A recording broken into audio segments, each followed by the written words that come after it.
Hi， 大家好，我係物理治療師古 Sir。喺呢個頻道，我會同大家分享一啲專業嘅物理治療知識，用簡單嘅方式分享俾大家，等每個人都可以活得更加健康。如果你覺得呢段片有用，請按訂閱鐘仔、點讚同分享出去，等更多人一齊學習正確嘅健康知識。我哋睇下呢兩條脊椎，右邊彎彎曲曲，左邊就係正常人嘅脊椎。點解會咁大分別？源於我哋每日嘅壞習慣，慢慢咁謀殺緊我哋嘅脊椎。脊椎側彎最狡猾嘅地方就係初期可能完全冇咩感覺，不過隨住時間推移，你會慢慢發現背部疼痛係最常見症狀之一，特別係長時間坐住或者企之後，伴隨住肩膊唔對稱，照鏡嘅時候就會發現，點解左邊膊頭好似比右邊高，衫領永遠都歪向一邊呢？條腰側彎會令腰部嘅肌肉長期過度拉扯，好似有條橡筋24小時都拉緊咁。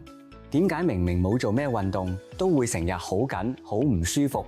就係因為你嘅身體需要額外用力，先可以維持歪斜嘅姿勢。今條片我就會教大家2個伸展動作放鬆，每日花幾分鐘就做到。脊椎側彎分開 C 型側彎同埋 S 型側彎，就等我教大家每種側彎嘅拉筋方法。而家教你哋拉 S 型側彎嘅拉筋方法。如果你哋胸椎突向右邊，腰椎突向左邊，呢個拉筋方法就幫到你啦。首先同牆大約有一隻手臂嘅距離，然後左手慢慢提高，壓住牆壁，右腳曲膝向下，跟住用個身慢慢側向牆壁嗰邊，直到有拉扯感覺。保持呢個姿勢大約15秒，感受左邊身以及右邊腰都要有拉扯感覺。重複做5次。如果你哋嘅 S 型啱啱相反，胸椎突向左邊，腰椎突向右邊，就可以將以上嘅動作相反做就 OK。而家教多個拉筋動作俾大家。